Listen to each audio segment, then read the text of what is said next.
69,000 शिक्षक भर्ती में आरक्षण घोटाले को लेकर अभ्यर्थी जो हैं वो लखनऊ इको गार्डन में पिछले 106 दिनों से लगातार प्रदर्शन कर रहे हैं।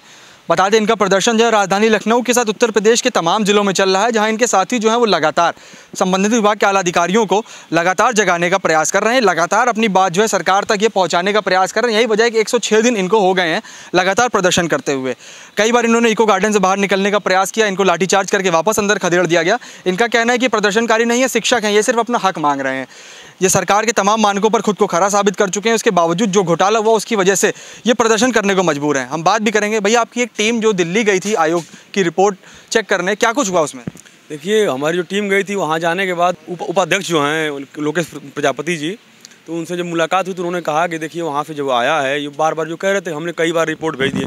रिपोर्ट इन्होंने भेजा नहीं था, वो बाद में जब कमेटी गठित की गई, जब उनको लगा कि अब मामला सब उजागर हो जाएगा तो उन्होंने एक माफ़ीनामा लगाया, उसमें एक पन्ने का केवल माफ़ीनामा में इन्होंने कहा है कि सॉफ्टवेयर की गलती थी, ऐसा कुछ हुआ है, हम इसको सही कर रहे हैं, लेकिन इस रिपोर्ट को आप खारिज कर दीजिए। मतलब कहीं ना कहीं सॉफ्टवेयर की गलती पता चलने में काफ़ी समय नहीं? नहीं, सॉफ्टवेयर की गलती देखिए, सॉफ्टवेयर मानव निर्मित होता है, उसको भी देखा जाता है कि सॉफ्टवेयर ने क्या सही किया है, क्या गलत किया है, वो भी चीज़ें मानव द्वारा देखी जाती हैं, फिर उसको सिग्नेचर करने के बाद ही आगे बढ़ती हैं।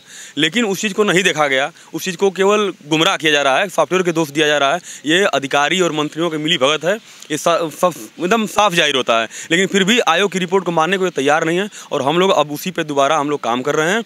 अगर ये इस बार नहीं मानते हैं और मिला जाएगा उनसे, अगर नहीं मानते हैं तो हमारा बड़ा आंदोलन होगा। काफ़ी महत्वपूर्ण सवाल ये हो जाता है कि लंबा समय हो गया आप लोग को लगातार प्रदर्शन करते हुए, अब आयोग की रिपोर्ट को भी गलत बताया जा रहा है। क्या लगता है कि जब ये पूरी प्रक्रिया हो रही थी तो कमी कहाँ पे रह गई? क्या विभाग की ओर से कमी रह गई, आला अधिकारियों की कमी रह गई, मंत्री की कमी रह गई, किसकी कमी रह गई कि आप लोग को घोटाले का शिकार होना पड़ा? देखिए, पहली बात तो आपकी बात को मैं उदाहरण दूँ, जवाब दूँ कि जो आप कह रहे हैं कि आयोग की रिपोर्ट को गलत बताया गया है, इन्होंने गलत नहीं बताया है। ये आयोग से ये कह रहे हैं आपने जो रिपोर्ट दी है उसको आप स्थगित कर दें, उसको जो न्याय दिया है उसको बदल दीजिए। तो बदलने के लिए इनको ऊपर प्रयास डाला जा रहा है लोकेश प्रजापति के ऊपर, और उन्होंने साफ कह दिया है कि चाहे वो कुछ भी करें, हमने 15 दिन का टाइम दिया था इनको। 15 दिन में जब ये नहीं कुछ कर पाए तो 5 महीने बाद आके क्या कर रहे हैं ये? इनका चाहे कितनी बार भी जवाब दें, ये पहले भी उन्होंने जवाब दिया था लेकिन उस जवाब में कुछ नहीं दिया। अगर इनकी इतनी बड़ी औकात हो रही है सरकारी गवर्नमेंट की और या आला अधिकारियों की इतनी बड़ी औकात है तो वहाँ पर जवाब लगा रहे हैं, वहाँ सूची लगा दीजिए, बताइए। नहीं ना, तो ये उनका सिर्फ और सिर्फ एक भ्रांति उत्पन्न कर रहे हैं, हम लोगों को बरगलाने की कोशिश कर रहे हैं। ऐसे हम लोग जाने वाले नहीं हैं, वो चाहे रिपोर्ट में चाहे कुछ भी कर दें, अपने स्तर से रिपोर्ट को खारिज भी करते हैं तो भी हम मानने वाले नहीं। रिपोर्ट हमारे पास है, जब तक वो लोकेश प्रजापति हमारे साथ में, हमारा एनसीबीसी हमारे साथ में, जब तक हम अपना अधिकार लेने की पूरी कोशिश करेंगे। और इस बार आंदोलन बड़े स्तर पर होगा, सरकार की ईंट सींच बजाएंगे और कुछ नहीं। आप लोग कह रहे हैं कि सब आपस में मिले हुए हैं, चाहे अधिकारी हो चाहे मंत्री हो, आप लोग कह रहे हैं कि एक बार फिर आंदोलन करेंगे, ईंट से ईंट बजाएंगे, तो क्या लग रहा है जीत कैसे होगी? उम्मीद की किरण कैसे नजर आएगी? 106 दिन हो रहा है। आएगी, उम्मीद की किरण आएगी। हम लोग लगे हुए हैं, हमारा आयोग भी लगा हुआ है, हमारे साथी भी लगे हुए हैं। 2022 भी नज़दीक है, हमारे चाचा और पिताजी लोग भी बैठे हुए हैं लठ लेके। हम लोग इन लोगों को बजाएंगे अच्छे से, जैसे लाठियाँ पड़ी है ना वैसे भी हम लोग इन लोगों को भी बजाएंगे, बहुत अच्छे से फाड़ेंगे। जब तक इको गार्डन में, जब बाहर रोडों पर निकलेंगे, इसके बाद जो अगला धरना करेंगे ना बहुत अच्छे तरीके से करेंगे, विधानसभा को घेरेंगे। अब बाहर निकल के घेरेंगे और जो लोग हम लोगों को लाठियाँ पड़ी है ना इसको सूद समेत वापस करेंगे इन लोगों को। ये घबराए ना, ये जो उनका सफ़ेद वर्दी है ना ये तो लाल होगी, घबराने की ज़रूरत नहीं है। हम लोग सरकार की कार्यशैली से आप लोग बिल्कुल भी प्रसन्न नज़र नहीं आ रहे हैं। देखिए, सरकार की कार्यशैली कैसे प्रसन्न हम लोग हो, जब सरकार हमें न्याय नहीं देना चाहती है। अगर हम लोग असंवैधानिक तरीके से यहाँ बैठे हैं तो आप हमको यहाँ से भगा दीजिए ना। अगर आपको लगता है कि हम गलत कर रहे हैं तो आप हमें भगा दीजिए, अगर नहीं गलत कर रहे हैं तो फिर हमें हमारा न्याय करिए हमारे साथ। लेकिन ये सरकार सिर्फ और सिर्फ हम लोगों को बरगलाने का काम कर रही है।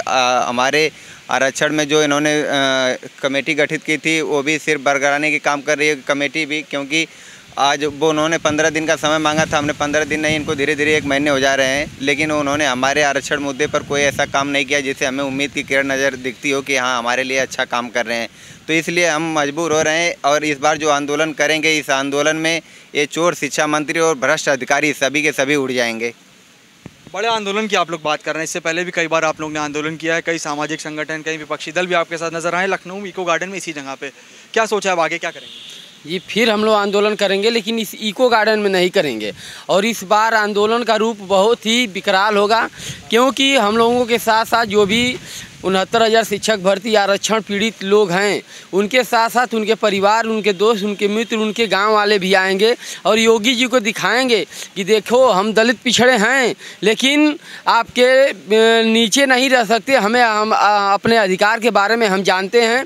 मिला के अभ्यर्थी हैं, इनका साफ तौर पे कहना है कि पिछले 106 दिनों से जिस तरह से लगातार ये अपना आंदोलन कर रहे हैं, प्रदर्शन कर रहे हैं, इनका कहना है कि ये शिक्षक हैं, कोई आंदोलनकारी प्रदर्शनकारी नहीं है। इनका जो हक इनसे छीना गया, अगर वो सरकार इन्हें वापस नहीं करती है, निष्पक्ष जांच नहीं होती है, तो फिर आने वाले 2022 के विधानसभा चुनाव है उसमें कहीं ना कहीं ये सरकार को जगाने का काम उत्तर प्रदेश में करेंगे। विजय सूरज के साथ हूं, पांडे, LP न्यूज़, लखनऊ।